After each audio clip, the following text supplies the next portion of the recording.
Welcome to 5 Minutes of Momentum. These episodes are a short 5-minute burst of inspiration, motivation, and massive action. If you need that little kick up the butt to get things moving and to inspire you to take massive action, then every single Thursday I'll be sending you through a 5-minute episode to download, digest, and implement to finish your week off strong. Are you ready to get started? Let's go. Welcome back to 5 Minutes of Momentum. Today I want to talk to you about ways that you could be sabotaging your business. And this is through sharing some of my experiences, because sometimes you do not realize until someone points it out or someone brings a fresh set of eyes to your business and you're like, oh my God, I have been sabotaging myself.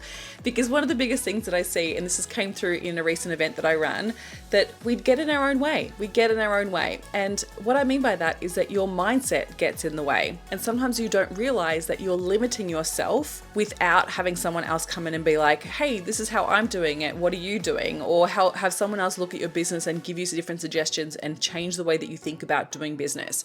So here's 2 different ways that I've been sabotaging myself. One of them came through having a conversation with a beautiful friend of mine. We went for an amazing walk around these waterfalls and she was sharing some of the results that she'd been experiencing in her business. And she asked me how many people I allow into my programs. And what was really interesting is that I had actually capped myself without realizing it. I recognized, I said to her the numbers that I had, and she was like, so why don't you allow more in? And I was like, I don't know. I think I just gotten into the rhythm of when I first started the program and what the numbers were then, whereas realizing that I can absolutely receive more people into the program and I can absolutely service them and be able to have a really great experience for them at a higher number. And I just hadn't updated that thought pattern, which was really interesting because, I do mindset. So it was so fascinating just by having her ask that question, and it made me self-realize that, oh, hang on a minute, I am limiting myself. What the hell? And so I've now adjusted that. And so one of the things that we don't recognize is our limited thinking. And so sometimes we need to have that opportunity to question ourselves, where are you actually limiting yourself? Where are you placing caps on your abundance? Where are you placing caps on what's possible for you by not actually recognizing that you're capping and limiting yourself? This also came up at a recent event that I went to in America, and one of the beautiful speakers, Dean Graziosi, was speaking about this, and he spoke about how it takes the same amount of effort it is to launch a program, whether you are launching to 100 people, whether you're launching to 100 million people. And I was like, at first I was like, no, that can't be true. And he said the same thing, is it takes the same amount of effort to make $100,000 than it takes to make $1 million. And I was like, no. And then I was like, actually, he's not wrong. He's absolutely not wrong. And the difference is, and I spoke about this in my podcast earlier this week, around what we place on to be hard, but actually what it takes is the same amount of effort and energy. So if you're limiting yourself, he said, if it's going to take the same amount to make 100,000 as to make $1 million, why are you capping yourself at 100,000?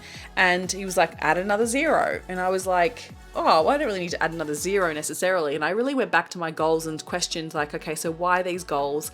And what am I saying to myself that I believe is possible? And the thing is, and I was saying this to my beautiful mastermind ladies the other day, we based what we believe is possible for ourselves, we based that on the past.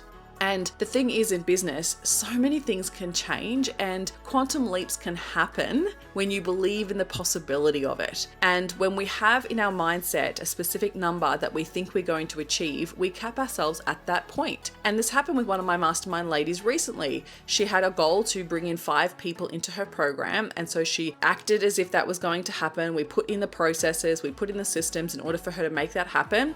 And she actually achieved the 5 people. And then the interesting conversation that happened afterwards was well, what if I'd actually set the goal for 10? And I'm like, yeah, what if you had actually set the goal for 10?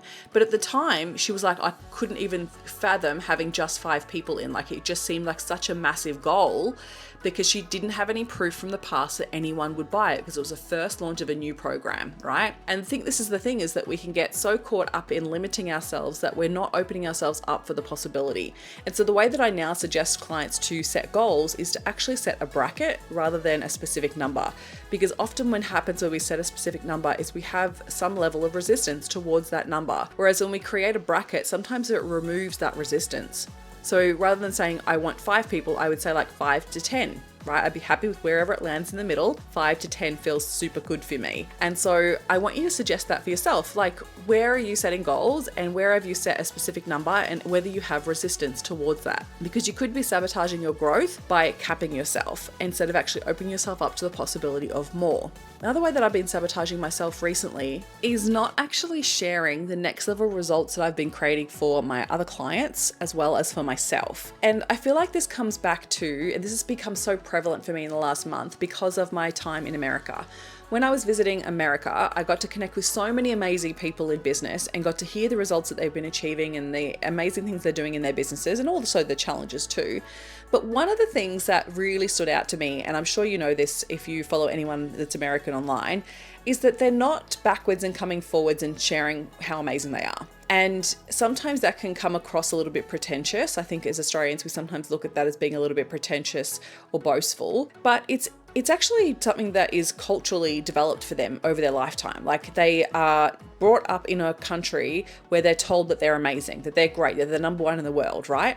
And so they've built up this belief system, this identity of that if they're American, of course, they go after the American dream and they are amazing. They're the best of the best, right? And whether that's true or not, and that's another argument for another day. But what I want you to take away from this is that I recognize that I wasn't sharing as confidently as them, which was really interesting because I would see myself as a confident person and I'm not backwards and coming forwards. I am all for self-promotion, like all of that, but it's still ingrained in me as an Australian to be careful of not being too boastful, not being too, top-noting yourself. And I think that comes back to the tall poppy syndrome. Like 100% comes back to the tall poppy syndrome, that we're so worried about being torn down, or we have these belief of not making other people comfortable around us if we go and share how good things are for us, because we have that Aussie battler attitude, right?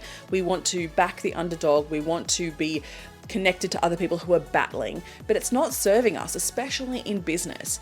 And so I recognize this, that there were certain things that have happened in my business over the last couple of months that I haven't actually shared for fear of what people might think and what people might say. And one of the things I think that I took away from that time in America is like, stop being so fearful of what people are going to say and actually be the example of what's possible and start sharing more from a place of confidence, because people need to know this stuff, right? People need to see it's safe, they need to see it's possible, and they need to see examples of people in Australia sharing confidently what they do and how they can help people.